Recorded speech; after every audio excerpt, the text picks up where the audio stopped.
see the little orange dot at the right upper hand side, so that means we are on the record. We are in the third day of hearing of the case of Sue Novak versus the state of Wisconsin DOC, specifically Columbia Correctional Institution, and the complainant is calling Miss Miss Chrissy Preston adversely in this matter, and so we were going to hear from her. And Ms. Preston, if you have any questions about, what's being asked of you, let us know. If you don't understand the question, if you can't hear the question, and we'd appreciate if you could be careful to make sure you enunciate and say yes and no, okay? Yes. All right, so please raise your right hand. Do you swear the testimony you're about to give in this matter is the truth, the whole truth, and nothing but the truth, so help you God, with the understanding that false statements could be prosecuted for perjury? Do you understand that, and do you agree? Yes, I understand and I agree. All right, then begin cross, Mr. Cross. All right, begin direct, Mr. Cross. All right. Do you work for the Department of Corrections? I do. What's your position at the Department of Corrections?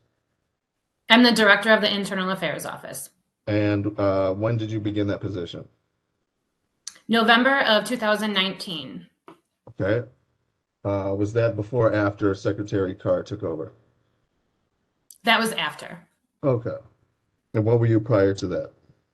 I was the director of the Office of Victim Services and Programs for the Department of Corrections. You said Sorry, what did you say that? Could you say that title again? Sure. I was the director of the Office of Victim Services and Programs. Thank you. Go ahead. Now I understand. Okay. That's like, I've seen that acronym around. Okay. So, who's your supervisor? Deputy Secretary Jared Hoy. Okay. And back in 2020, who was your supervisor? Deputy Secretary, or former Deputy Secretary Amy Pechacek. Okay. Now, are you aware of an escape that happened in Columbia Correctional Institution? Yes. Okay. Do you know when that happened?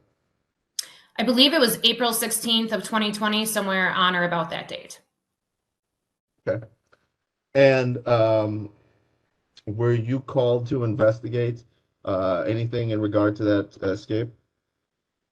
Yes, our office was requested to investigate multiple staff regarding that escape. Okay. Who asked you to investigate? I believe it was a joint effort between the secretary and, at the time, the DAI administrator, Magda Fesahaya. How do you know that? Just based, I know there were meetings at the time or initial kind of briefings about the escape when everyone was present. Okay. How did it come to pass that and at that time, during the entire period of the escape, you were the head of internal affairs, right? Yes. Okay. How did it come to pass that internal, and I want to be clear, does internal affairs investigate inmates? No, we investigate allegations of staff misconduct. Okay. How was it that at these meetings about the escape, internal affairs came to be present? We were requested to investigate allegations of staff misconduct about the escape. Great. And if in the future you could use an active voice, I'd appreciate it. So, and for example, when you're saying we were asked, if you would just explain to us who asked you, because otherwise that'll save me from asking that question next, which is, so who asked you? It was the secretary's office. I don't remember at the time if it was Deputy Secretary Pechacek or Secretary Carr. Okay, so when you're saying the secretary's office, that could have been either of those two people? Correct. Okay, and did you ever speak directly with Secretary Carr regarding this investigation? Yes. Okay, what were those conversations? So we, for my position, I meet with Secretary Carr bi-weekly to discuss high-profile cases. Obviously, these were high-profile cases. The actual conversations, I don't obviously remember. This is 3+ years ago. However, I was just giving them high-level updates on the status of our cases. Okay, so that's during the investigation, is that right? Yes. How about prior to the investigation? Did you speak to Secretary Carr about the investigation? Prior to the investigation, we just talked about the fact that our office would be doing the staff misconduct investigations. Yes. Okay, so that assumes that there were going to be staff misconduct investigations, right? Correct. Okay, how did it come to pass that it was decided that there were going to be staff misconduct investigations? Sure. So at that time, Columbia Correctional Institution administration had identified several staff members who they believe may have committed staff misconduct or violated some work rules. So they had drafted what we call 15807s, which is the initiation of a staff investigation, and had submitted them for investigation. Okay, so Warden Novak submitted discipline to you, is that correct? I'm not sure exactly who submitted it to directly to me, but I do know that they were drafted by Columbia Correctional Institution. Okay, was Warden Novak in charge of that institution at that time or somebody else? No, she was. She was the appointing authority. Okay, right, because she was later removed as appointing authority, correct? She was later, yes, placed on administrative leave, correct. When did that happen, if you know? I don't remember the date. Okay. And then after she was placed on leave, who took over at Columbia, if you know? I don't remember who was taking over for Columbia at that time. Okay. Now, other than the disciplinary referrals from Columbia under the direction of Sue Novak, were there any other sources that that caused this investigation to begin? I'm not sure I understand your question in terms of sources. Well, so I'll ask you straight out. Did the secretary tell you to start investigating as well? To start, I mean, he directed me to see what happened in regards to staff misconduct, yes. Okay. And was that before or after you had these referrals for Columbia? I believe it was before. Okay. Did you communicate that to what the secretary told you? Did you communicate that to anybody at any time? Yes. Who did you communicate it to? I had a conversation with, at the time, the DI administrator, Magda Fesahaya, saying that Internal Affairs would assist with the escape and the subsequent investigations. Okay. And how did she react to that? She thanked me and said that that would be great.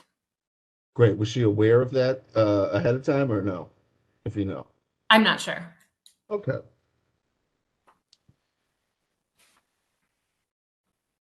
So after you talked to Ms. Fesai, and you told her what the secretary told you or something else? I don't remember our exact conversation. Okay. Then did you take any steps to initiate the investigation at your office? Yes, once we received the 15807s, we put a plan in place to deploy to Columbia. Are you aware of whether or not anybody directed Columbia to author the 15807s? I am not. Okay. Did you talk to Warden Novak at any time before you got these 15807s? I don't recall if I talked to her before I received the 15807s. Okay. And who were these 15807s? What positions were these 15807s for, if you recall? I know that there were various positions. There were officers, there were sergeants, there was a captain. I can't remember all the positions, but it was supervisors and non-supervisory staff. Okay, what was the highest level supervisory staff? I believe it was the captain. Okay. So not the security director, right? Correct. Not the assistant warden, right? Correct. And not the warden, right? Correct. Okay. So then you got these 15807s, and Again, you're not sure if they just sprung out of the air, out of the ether, or if somebody directed them to write that. Isn't that true? That's correct. I'm not sure how they originated. Okay. Now, based on your knowledge and understanding of, I guess let's be clear. Do you have a knowledge and understanding of how the Department of Corrections investigates its employees? Yes. How did you come by that? Through my position, I've also provided training and attended training over several years in the Department of Corrections regarding staff investigations. Okay, at what level are staff investigations authorized? At the appointing authority, typically.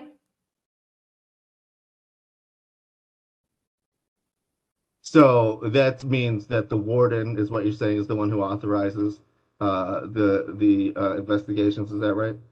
Correct. Yes, it could be other, like there's other appointing authorities outside of the division of adult institutions. So that's why I say appointing authority. Great. What do you mean by authorized? Who they ask, they initiate the investigation. They say that they've reviewed initial information and say that this staff person should be under investigation. Right. It looks like they violated some sort of work rule or potentially. Sure, but isn't it true that the actual investigation is authorized by HR? And I guess it depends how you interpret that. For our purposes, we work with the appointing authorities who say whether or not an investigation is going to occur. And we work jointly with HR on that. Okay. But isn't it also true, in fact, that the warden's just signing the document, right? But the decision is being made elsewhere? I think according to our current policy that the appointing authorities are supposed to authorize the investigation, and then it gets sent to HR for the details, I guess I would say, to forward it on. So I guess it's a semantics on how you want to say it. But yes, appointing authority and HR works jointly together. Okay. And where does HR work? Well, it depends. There's several different, HR. Right. So what you're talking about is central office HR, right? No, I'm talking about any HR. In terms of Columbia, at the time, the HR director worked at the facility. Okay. Do you know what an investigation review team is? Yes, I do. What is that? Well, I know what an infraction review team is. Is that what you're talking about? An IRT? Yes. Okay. What is it? So it's a meeting where the appointing authority, HR, and ER, and myself, if it's an internal affairs investigation, gets together to review the investigation, determine if it's complete, and if there are any work rules that they believe have been violated, and then decide on next steps. Okay. So that happens after the investigation? Yes, after the fact finding is complete. Okay. And then, but we were clear that HR and the warden actually initiate the investigation, right? Yes. Okay. Even though you originally said that it was just the warden, right? Sure. Okay. Yes. So now,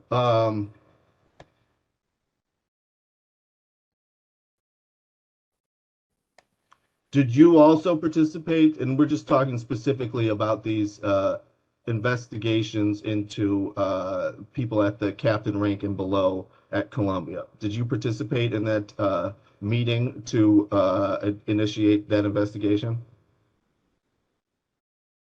I don't know what meeting you're talking about.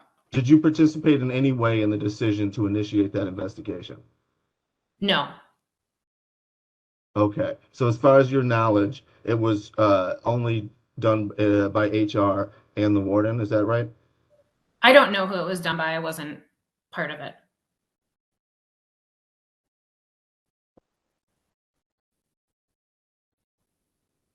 Okay. But we are clear that either the warden or the deputy warden called you up, but you don't remember who, and told you to start this investigation, right? No. Okay, again, how did this investigation initiate? Right. So I worked with DI administrator at the time, Magda Fesahaya. I don't recall a phone call with the warden or deputy warden at Columbia. However, I did coordinate with Columbia to, have a time that our staff would be there, but they didn't call me initially to ask me to investigate. That was done through Magda. Okay, and you knew that back when you told me about the 18507s or whatever those forms were being produced to you from Columbia, right? I'm not sure I understand that question. Sure. You told us before that part of the reason this investigation was initiated was because you got investigation reports from the Columbia institution while Sue Warden was Novak, right? Yes. Yeah, okay. But what you just said was actually the right answer, wasn't it? I'm going to object to badgering the witness. You can't give two different answers. So which is... Excuse me. Can you explain why you would have said 15807 and then referred to Ms. Basahahi at the same time in response to that kind of question? Sure. I don't think I gave two separate answers. I had an initial conversation with Magda Fesahaya where she agreed that internal affairs would assist with the investigations. And subsequently then I got the 15807s from Columbia Correctional Institution. Right. And you knew that back when I asked you that first question, right? What first question are you referring to? How the investigation started. Right. So investigations start when we receive a 15807. However, there were conversations prior to receiving those 15807s.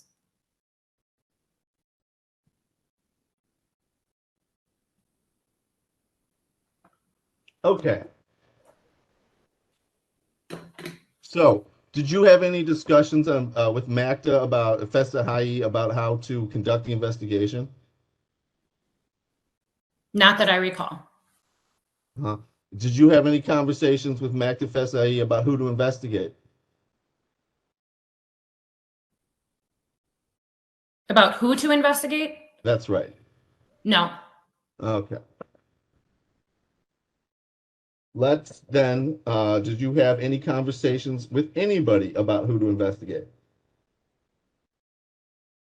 Are you talking about the initial time when we went up to Columbia to conduct those first investigations, captain and below? If you want to talk about that first, let's talk about that first. Can you repeat the question? Sure. Did you have any conversations with anybody about how to conduct this investigation? Or who to investigate, sorry. Who? So yes, I had conversations with people about who to investigate. Great. Who did you have conversations, those conversations with?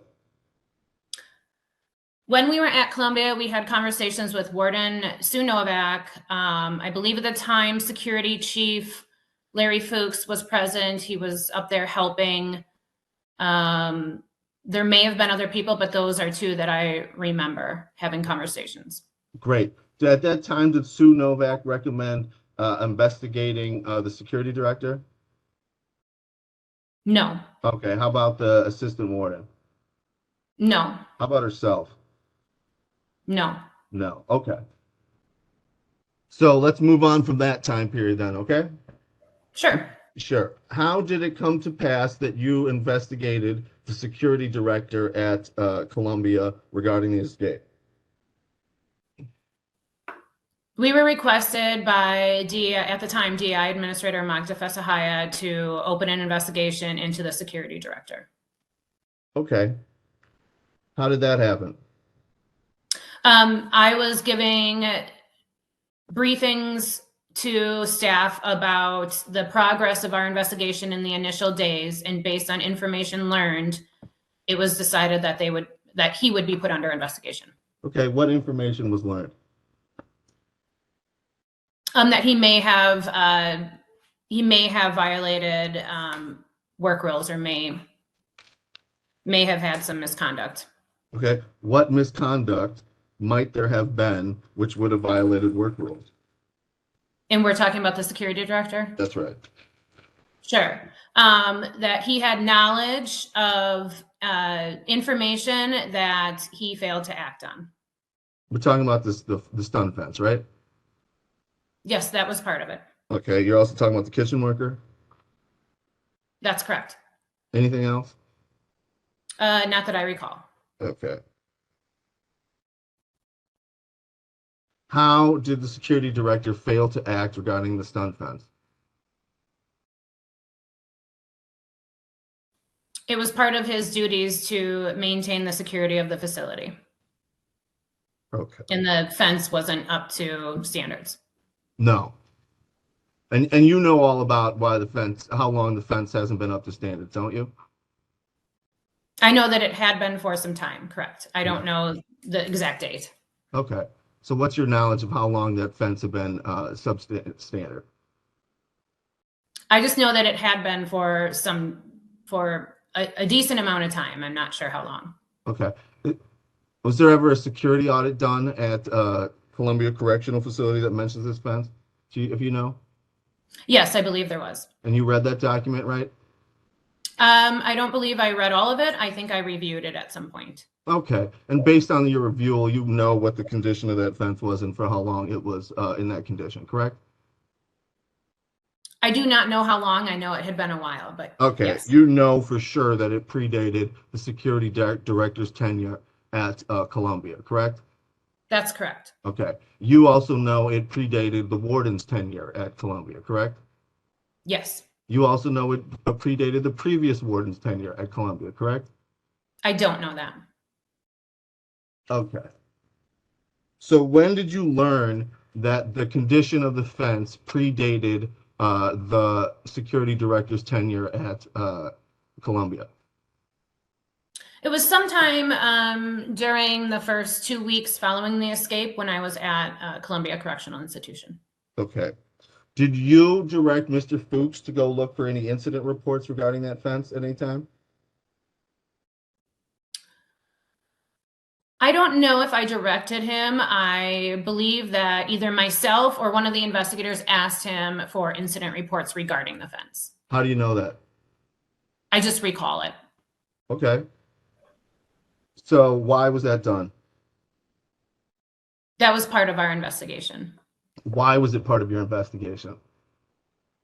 because we felt it was relevant to know what steps were taken to address any issues with the fence. Okay. How far back did you go? I don't recall. Did you go back before the security director's tenure? I don't know.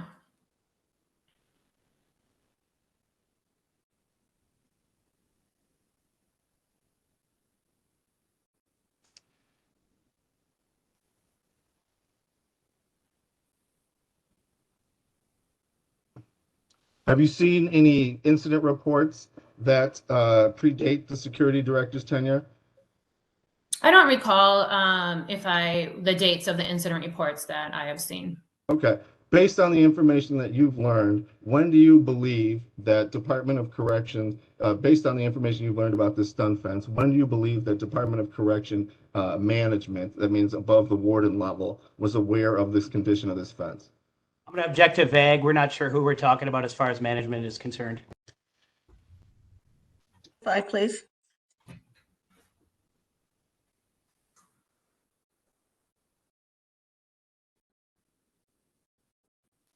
I think we're waiting for you, ma'am. No, I'm asking you to clarify the question Oh, in response to what managers are referring to so she can answer your so question. my clarity that I provided was above the rank of warden. So are you aware of anybody above the rank of warden being aware of the condition with the fence at any time?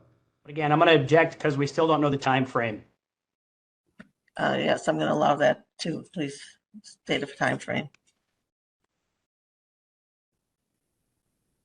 Are you aware of anybody above the rank of warden at the Department of Corrections being made aware of the conditions of the fence at any time?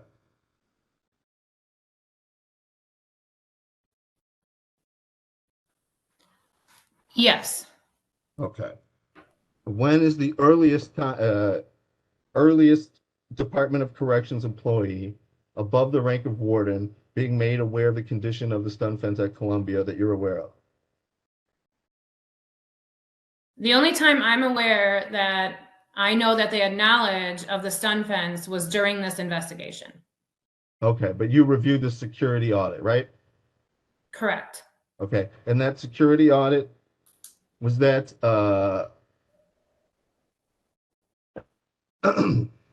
that security audit was given to the division administrator, wasn't it? That I don't know. Okay. How did you get the security audit? It was provided to us during the escape investigation. Right? Who provided it to you? I don't recall. Okay.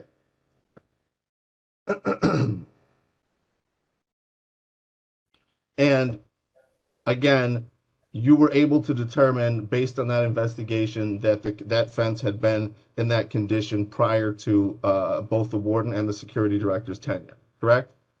Correct. Okay. Based on that observation, were you able to determine whether or not anybody above the rank of warden was aware of that before the security director's tenure? That I don't know. Okay. How about the warden? That I don't know. Okay, it's because you don't know what the number is, or you don't recall what the number is. I don't recall.